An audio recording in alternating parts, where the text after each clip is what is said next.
3 men with vests labeled HOA Enforcement Division tried to cuff me in my own driveway before sunrise. I was still holding my coffee. I was also holding 3 active federal warrants on them. I took a slow sip and asked, "You boys want sugar with that felony?" It started like a bad sitcom written by someone who never met a real cop. They came in loud, armed with walkie-talkies from a toy store, and a clipboard that looked like it was printed at the local library. Their SUV had magnetic decals slapped on the side. Neighborhood Code Unit, with flashing amber lights duct taped to the roof. The so-called leader, a guy in wraparound sunglasses and a tactical vest that barely fit over his gut, stepped out and barked, "Step away from the structure! You are in violation of residential airwave obstruction regulations." I blinked. Airwave obstruction? He flipped through his clipboard like he'd lost the page where that law existed. Section 6.92b of the National HOA Standardized Security Act. That law didn't exist. That act didn't exist. I played dumb. "Wait," I said, glancing up at the tiny antenna on my roof. "You mean that?" Another one of them, this one younger, cockier, and chewing gum like it owed him money, stepped up. "You've been warned twice, sir. Failure to comply gives us arrest authority." I looked around, genuinely curious who else might be witnessing this circus. A few neighbors were peeking through curtains, unsure if this was an actual legal event or some kind of weird neighborhood play. I made a show of scratching my head. "Just to clarify," I said, "you're arresting me for having a roof antenna? Unauthorized communications hardware." The first one snapped. "Suspicious activity. Also, your mailbox paint does not match HOA-approved colors." "You got a color code violation too?" the young one added, looking pleased. I almost laughed, but I didn't. Not yet. I leaned casually against the porch railing, still sipping my coffee. "Do I need to call my lawyer?" "You don't get a lawyer," the third one said. He hadn't spoken yet. Quiet type, holding a fake citation pad and glaring like he was trying to intimidate me with his beard. "You're under HOA detainment." HOA detainment. That was a new one. They moved toward me, clicking plastic cuffs from their belts. Not real zip ties. Not even security grade. Dollar store plastic that looked more like Halloween props. And they were confident. Too confident. Like they'd done this before. Like they'd gotten away with it. I set my coffee down carefully on the porch rail. "All right," I said slowly. "Before we do this dance, let me ask one question." "Make it quick," Sunglasses Guy said. "You're already resisting by delaying." I reached into my back pocket slowly. They tensed up, one hand hovering over a stun baton that clearly wasn't standard issue. I pulled out my wallet, flipped it open, and showed them the badge. Not a badge from their fake HOA fantasy league. A real one. Federal issue. Gold-rimmed. Weighty. They froze. All 3. Dean Wallace. Federal Agent. Department of Housing and Financial Crimes Division. I took another slow step forward. "Congratulations. You've just walked into a federal sting operation." The gum-chewing one took an actual step back. The bearded one muttered, "No way. You think you're the first HOA vigilantes I've met?" I continued, voice low now. "You clowns have been impersonating officers, issuing fraudulent citations, attempting to seize property, and oh, here's the fun part, collecting money through unregistered digital wallets." The leader's face turned pale. We were deputized by the HOA board." "There is no HOA board," I replied calmly. "Your articles of incorporation were dissolved 9 months ago. You're operating as a private criminal organization. You were under investigation before I ever moved into this neighborhood." The moment hung thick in the air. Somewhere down the road, a dog barked. The wind barely stirred the flags on their ridiculous SUV. I stepped down the porch stairs one slow step at a time, each one like a countdown.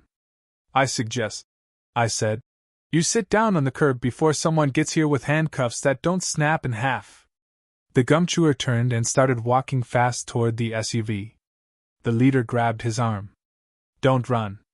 Dean looked at the bearded one. How many homes have you raided pretending to be officers? How many elderly folks have you scared into paying fines that went straight to your crypto wallet? I know the name it's under. Sunblaster 7. Real subtle. Their faces shifted through all 5 stages of federal panic. They didn't know if they should argue, confess, or faint.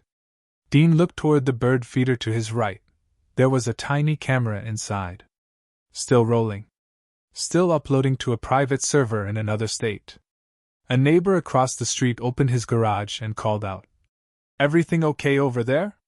The leader shouted back. Official HOA business. Stay inside. Dean turned and gave the neighbor a thumbs up. We're good, Mark. Just teaching these gentlemen about federal codes. Real ones. Mark blinked. Oh. Cool. Want me to call the sheriff? Dean smiled faintly. Already on their way. He didn't raise his voice. He didn't need to.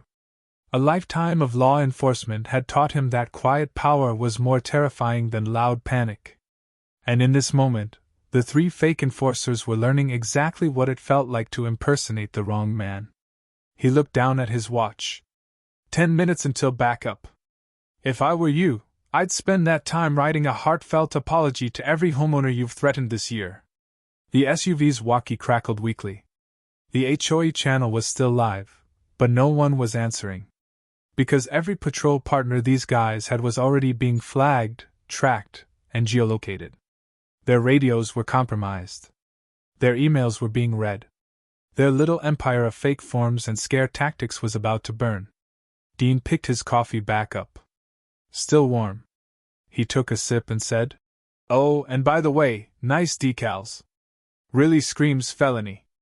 And that's how a quiet man with a bird feeder camera, a roof antenna, and the patience of a federal agent began the final takedown of the HOA Patrol League. 3 men with plastic cuffs. 1 man with real authority. And 10 minutes left until their world collapsed. 6 months before that morning showdown, Dean Wallace stood inside a half-finished kitchen staring at a flickering ceiling fan and a crooked sink. The walls were dull, the carpet was original 90s beige, and the smell of mildew lingered under every window. It was perfect. To anyone else, this house was a forgotten foreclosure. To Dean, it was the launchpad of an undercover operation targeting one of the most bizarre fraud rings to ever disguise itself in laminate badges and lawn violation citations. He was transferred in without backup, no press, no commotion. The less anyone knew, the better. The mission was to track a growing movement of fake HOA patrols springing up in small towns and private developments across the state. They'd start by claiming authority, then issue citations, enforce made-up rules, and demand payment, cash, Venmo, crypto. They wore fake tactical gear, used HOA bylaws that didn't exist, and slowly escalated into what could only be described as property-based extortion under the mask of community regulation. Dean had seen real crime syndicates. He'd busted armed smugglers, cracked blackmail rings, and taken down cyber fraud teams that operated across countries. But nothing quite prepared him for these HOA extremists. They didn't operate like typical gangs. They didn't even think they were criminals. They thought they were protecting their neighborhood. And that was the dangerous part: delusional righteousness wrapped in tactical belts and clipboard power trips. The man at the center of it all was Vernon Tate, a former used car salesman who once sued a school district for charging him a library fine. When the neighborhood's original HOA board dissolved over funding failures, Vernon filled the vacuum. He declared himself Community Executive Coordinator and created a parallel authority from thin air. No elections. No official recognition. Just a title printed on a self-made ID card and some second-hand gear bought online. From there, he recruited friends, neighbors, and anyone with a grudge. The HOA Patrol was born. They began slowly. Complaints about garbage bins left too long at the curb. Then citations for unauthorized lawn aesthetics. Soon it became door knocks, threats of property liens, and full-blown patrol arrests. No one thought to question them, because they looked official enough. And that was the flaw Dean was sent to exploit. He moved in quietly, registered under an alias, and allowed the antenna on his roof to become bait. Within weeks, they issued his first fine. Then a second. When he ignored them, they escalated. His mailbox was flagged with a red sticker labeled Surveillance Zone. A woman from down the street showed up crying one evening, clutching a citation for excessive window reflections. They told her she had 7 days to comply or face enforcement. She was 73 years old. Dean installed hidden cameras under the eaves. He rerouted a trail cam from the nearby creek to monitor the clubhouse entrance. Every recorded visit, every illegal document, every cash collection was logged. They weren't subtle. They openly bragged about being the last real law in the neighborhood. He once heard them laughing over beers at the clubhouse about how one elderly man paid his HOA fine 3 times, unsure which was real. One of them joked about giving him a refund, then kept the cash anyway. But there was something darker too. Dean discovered they'd wired into the power grid and used redirected electricity to run a crypto mining setup out of a converted maintenance closet. It was loud, hot, and illegal. They told residents it was archive scanning equipment. Dean documented it all. Every voice. Every timestamp. He built case files thicker than textbooks. And still, he waited. Because the agency's rule was simple: don't break cover unless the threat escalates. The threat had to come to you. The fake HOA officers had been cocky for too long. They assumed that by blending into suburbia, they were immune from real consequences. But Dean wasn't the only one watching. A parallel investigation from a state cyber task force had already tagged Vernon's crypto wallet. Another agency had quietly subpoenaed their P.O. box transactions. And one of the HOA lieutenants, Briggs, the bearded one from the driveway, was already on probation in Nevada for impersonating law enforcement at a flea market security job. He wasn't even supposed to leave the state. Dean played his role perfectly. He let them believe he was another scared homeowner, quiet and compliant. He ignored their threats but never responded with resistance. He let them speak freely during their patrol briefings, in the clubhouse parking lot, sometimes standing within earshot with a bag of groceries, pretending not to hear phrases like, "We should teach that guy on Maple Drive a lesson." He left his camera rolling when they stuck another fake citation on his door, this one for satellite array violations, whatever that meant. The moment they stepped foot on his porch without cause, Dean knew the line had been crossed. That was his moment. Not a second before. The real authority above him, the agency's property crime division, had been impatient. They wanted him to pull the trigger earlier.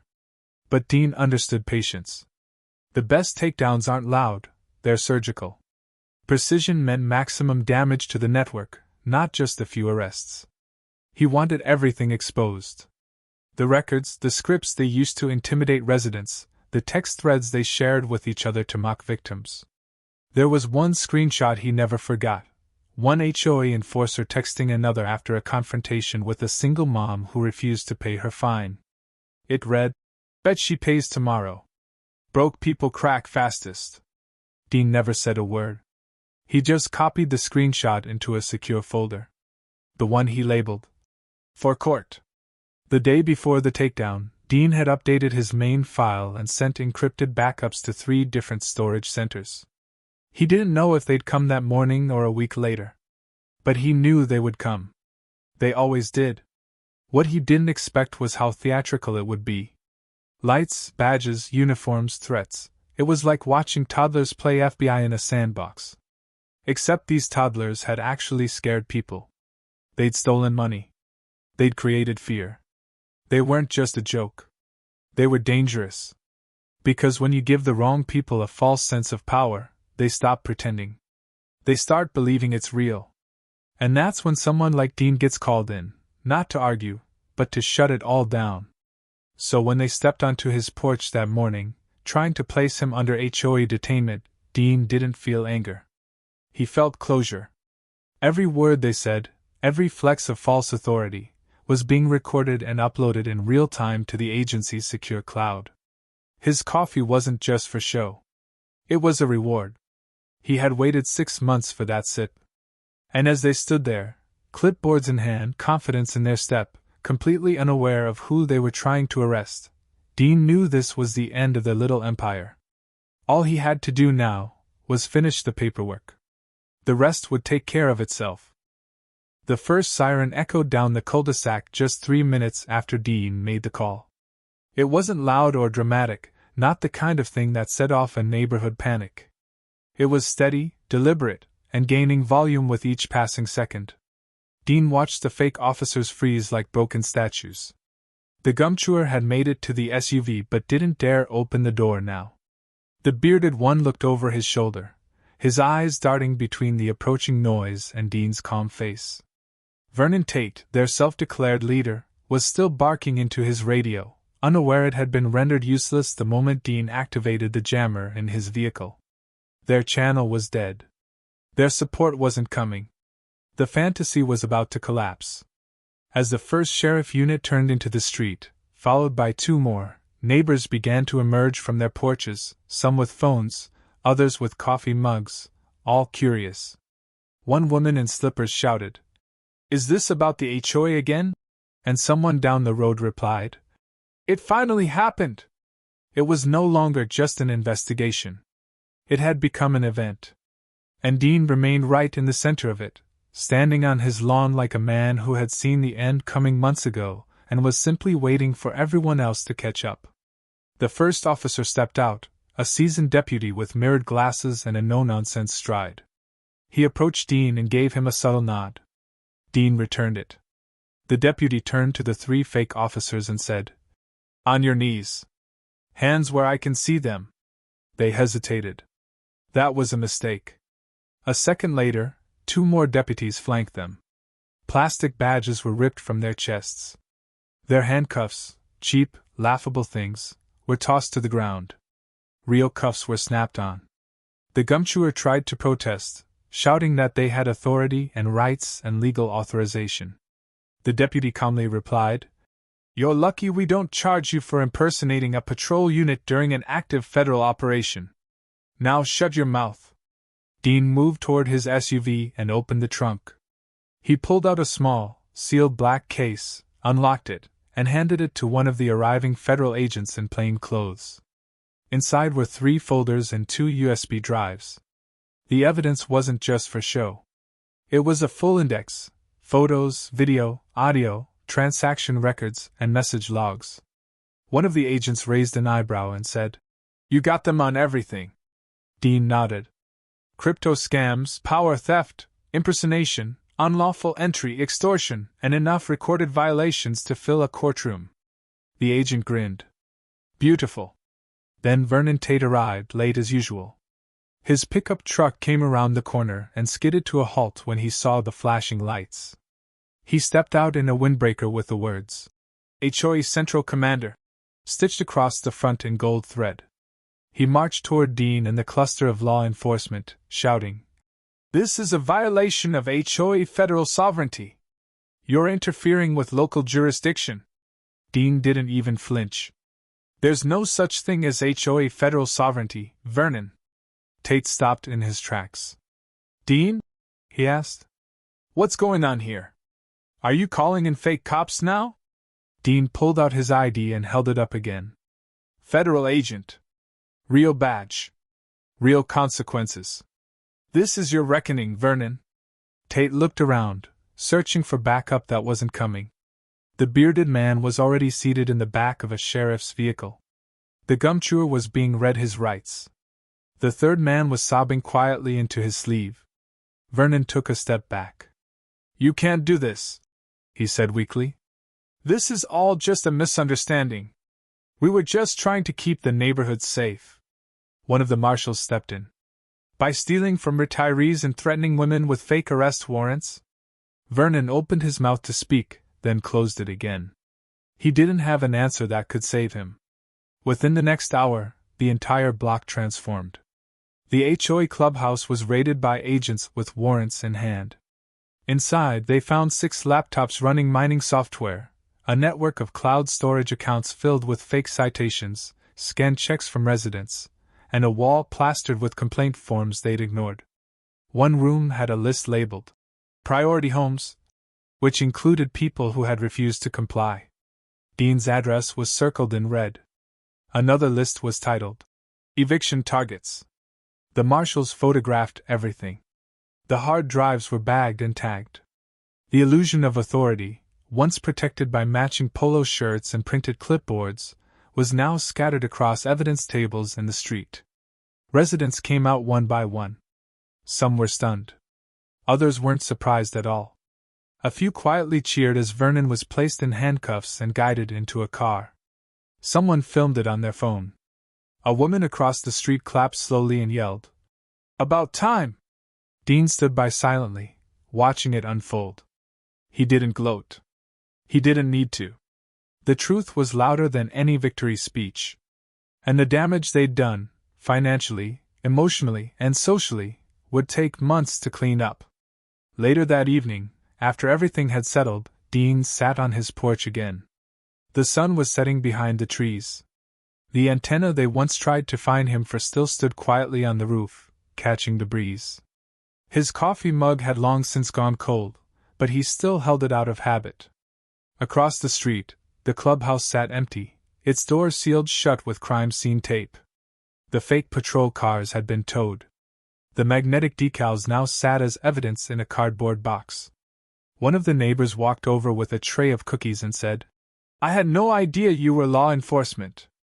Dean smiled politely. "I had no idea people still baked cookies." She laughed nervously and added, "What happens now?" Dean looked down the road, where the last cruiser was turning the corner. "Now the neighborhood gets a rail board. One that doesn't carry stun batons and fake arrest forms. One that remembers what the word community actually means."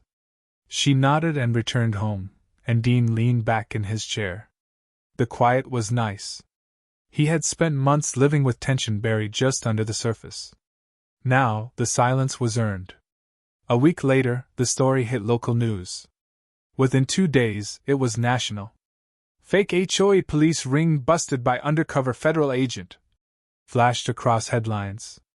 Video footage from the bird feeder camera showed the exact moment the fake officers tried to arrest him. The clip went viral. One reporter wanted to interview Dean. He declined. He had already moved on to the next town. A new target. A new file. The HOA had been just one flavor of corruption. There were more. There always were. As Dean packed up his car and drove toward the highway, he glanced back once at the neighborhood. The sun was rising now, casting light over trimmed lawns, clean mailboxes, and relieved homeowners. Justice, he thought, wasn't loud. It didn't need sirens and speeches. Sometimes, it just needed a bird feeder camera, a coffee mug, and a man with the patience to let the lies unravel themselves. As his car disappeared into the horizon, a simple sign hung crookedly on a nearby pole. It read, "HOA patrol suspended until further notice." And beneath it, someone had written in permanent marker, "Thanks, Dean?" asked ChatGPT.